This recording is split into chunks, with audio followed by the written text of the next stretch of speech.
जय जगन्नाथ। नाना ज्योतिष कक्ष को आपण मानक स्वागत। भगवान करंतु समस्ते सुख शांति रहंतु। आसंतु जानिबा 2025 मसीहा सेप्टेम्बर मासर तुला, बिछा, धनु, मकर, कुंभ, मीन राशि राशिफल विषय रे। प्रथमे जानिबा तुला राशि विषय रे। पड़ोशी माने सम्मुखरे प्रशंसा करी पछरे निंदा करि पारंती। पुराणा रोगर उपशम हेबा सह स्वास्थ्य रे आशाजनक परिवर्तन देखादेव। संतान मानक उन्नति पाई खुशी रहिबे। माली मकद्दमारे सफलता हासिल करिवे। नूतन व्यवसाय सुजोग पाइबे और नूतन कार्यारंभ करी शांति रे रहि पारिबे। कार्य क्षेत्र रे कम परिश्रम रे आशाजनक फल प्राप्ति हेबो। तरबरिया हिसाब कोनोसी कार्य न करी सबु आडकु नजर रखी काम करिबा उचित। परिवार जनक संबंधित कोनोसी शुभ समाचार सुनिबे। असहाय और अशांत लोकंकु सहयोग करिबा पई हाथ बढ़ाइबे। चाकरी क्षेत्र रे उपरिस्थ अधिकारी साहाय्य सहयोग पाइबे। ए मासर प्रतिकार प्रत्येक शुक्रवार शिव मंदिर दर्शन करंतु एवं पितामाता को प्रत्येक दिन सकाळ संध्या प्रणाम करंतु। फलरे ए मासटी आपणकर सुख शांति कटिबो। एबे जानिबा बिछा राशि विषय रे। सरकारी क्षेत्र रे जश कीर्ति मान सम्मान मिलिबो। पुरातन रोगर उपशम होई स्वास्थ्य रे सुधार आसिबो। बंधुंक सामूहिक प्रयास और सहयोग द्वारा संपत्ति संबंधी मामला रे विजयी हेबे। राजनीति क्षेत्र रे अधिक लोक संपर्क फल रे आत्मसंतोष मिलिबो। व्यवसाय क्षेत्र रे कोनोसी खुशी प्रसंग आसीबा फल रे मन प्रफुल्लित रहिबो। नूतन द्रव्य क्रय विक्रय करी आशातीत लाभ पाइबे। कर्म क्षेत्र रे कोनोसी प्रभावशाली व्यक्ति सहित संपर्क हेबा फल रे आगको बढ़िबारे सहायता मिलिबो। बंधु को देइथिबा प्रतिश्रुति रक्षा करिबा फल रे मन भल रहिबो। संतान संबंधी कोनोसी गुरुत्वपूर्ण काम आपणक द्वारा होई पारे। ए मासर प्रतिकार प्रत्येक दिन हनुमान चालीसा पठन करंतु एवं प्रत्येक मंगलवार हनुमान मंदिर दर्शन करंतु। फल रे ए मासटी आपणकर सुख शांति रे कटिबो। एबे जानिबा धनुराशि विषय रे। स्वास्थ्य समस्या सुधारिबा सह आशा करिथिबा कार्य पूर्ण हेबार संभावना अछि। शिक्षा क्षेत्र रे मानसिक स्थिरता देखादेव और उच्च शिक्षा लाभ करिबार सुजोग पाइबे। शारीरिक सुस्थता अनुभव करिबा फल रे अधा अधूरिया थिबा कार्य पूर्ण हेबो।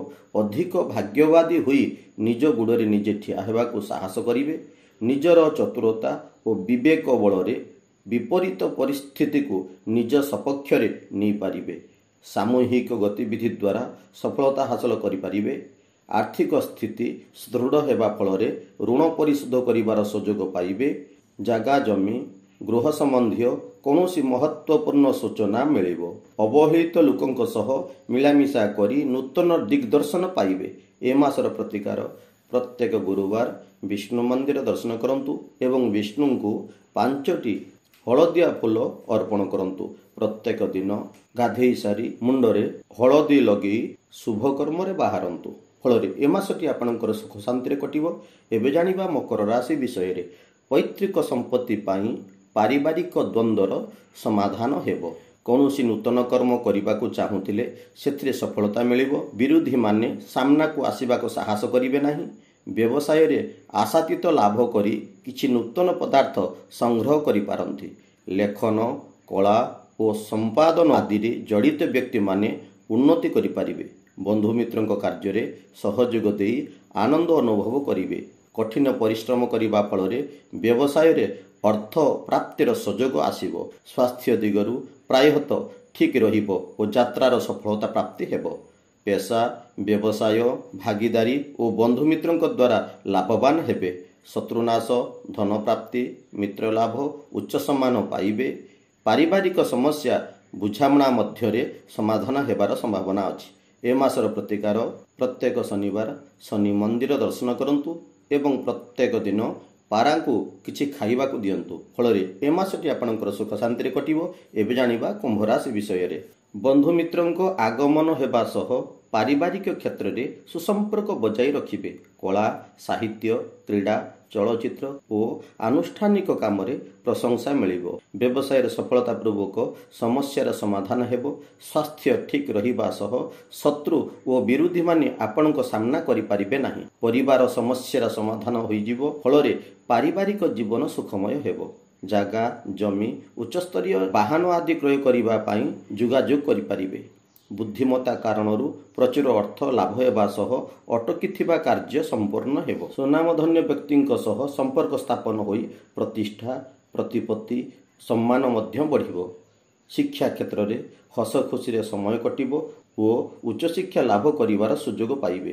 ଏ ମାସର ପ୍ରତିକାର ପ୍ରତ୍ୟେକ ଶନିବାର ଶନି ମନ୍ଦିର ଦର୍ଶନ କରନ୍ତୁ।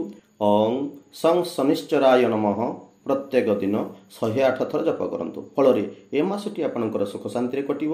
ଏବେ ଜାଣିବା ମୀନ ରାଶି ବିଷୟରେ। କର୍ମକ୍ଷେତ୍ରରେ ବିଭିନ୍ନ ପ୍ରକାର ସମସ୍ୟା ସମାଧାନ କରି ମାନସିକ ଶାନ୍ତି ପାଇବେ। ଯେକୌଣସି କାର୍ଯ୍ୟ କରିବେ କିମ୍ବା ଯୋଜନା ପ୍ରସ୍ତୁତ କରିବେ ଭବିଷ୍ୟତ ପାଇଁ ଭଲ ହେବ। ପାରିବାରିକ ସ୍ନେହ, ସହାନୁଭୂତି ପ୍ରାପ୍ତି ହେବା ସହ ଟଙ୍କାର ଆବଶ୍ୟକତା ପୂରଣ ହେବ। ସାହିତ୍ୟ, ସାମ୍ବାଦିକ, ଅଧ୍ୟୟନ, ଅଧ୍ୟାପନା ତଥା ରଚନାତ୍ମକ କ୍ଷେତ୍ରରେ ସମ୍ମାନିତ ହେବେ। ବ୍ୟବସାୟ କ୍ଷେତ୍ରରେ ସଙ୍କଟଜନକ ପରିସ୍ଥିତିର ଅବସାନ ଘଟିବ ଓ କ୍ଷତି ଅପେକ୍ଷା ଲାଭ ପରିମାଣ ଅଧିକ ହେବ। ପତି ପତ୍ନୀଙ୍କ ମଧ୍ୟରେ ମଧୁର ସମ୍ପର୍କ ଦୃଢ଼ ହେବା ସହ ଋଣମୁକ୍ତିର ରାସ୍ତା ପରିଷ୍କାର ହେବ। ନିଜର କର୍ତ୍ତବ୍ୟକୁ ଠିକ୍ ଭାବରେ ନିର୍ବାହ କରିପାରିବେ। ବ୍ୟବସାୟୀମାନେ ଗ୍ରାହକ ସେବାକୁ ଗ୍ରହଣ କରି ଉତ୍ତମ ଆୟର ପଥ ପରିଷ୍କାର କରିବେ। ଦୂରଯାତ୍ରା କଲେ ହଇରାଣ ହରକତ ହେବାକୁ ପଡ଼ିଥାଏ। ଏ ମାସର ପ୍ରତିକାର ପ୍ରତ୍ୟେକ ଗୁରୁବାର ବିଷ୍ଣୁ ମନ୍ଦିର ଦର୍ଶନ କରନ୍ତୁ ଏବଂ ବିଷ୍ଣୁଙ୍କୁ 5ଟି ହଳଦିଆ ଫୁଲ ଅର୍ପଣ କରନ୍ତୁ। ପ୍ରତ୍ୟେକ ଦିନ ଓଂ ନାରାୟଣାୟ ନମଃ 108 ଥର ଜପ କରନ୍ତୁ। ଫଳରେ ଏ ମାସଟି ଆପଣଙ୍କର ସୁଖ ଶାନ୍ତିରେ କଟିବ। ଜୟ ଜଗନ୍ନାଥ। ମୋ କଥାଟି ଆପଣମାନଙ୍କୁ ଯଦି ଭଲ ଲାଗିଥିବ ମୋ ଚ୍ୟାନେଲଟିକୁ ଲାଇକ୍ ଏବଂ ସେୟାର କରିବା ପାଇଁ ଭୁଲିବେ ନାହିଁ। ଯଦି ଯେଉଁମାନେ ମୋ ଚ୍ୟାନେଲଟିକୁ ସବସ୍କ୍ରାଇବ୍ କରିନଥିବେ ଦୟାକରି ମୋ ଚ୍ୟାନେଲଟିକୁ ସବସ୍କ୍ରାଇବ୍ କରିଦେଲେ ଭଲ ହୁଅନ୍ତା। ଜୟ ଜଗନ୍ନାଥ।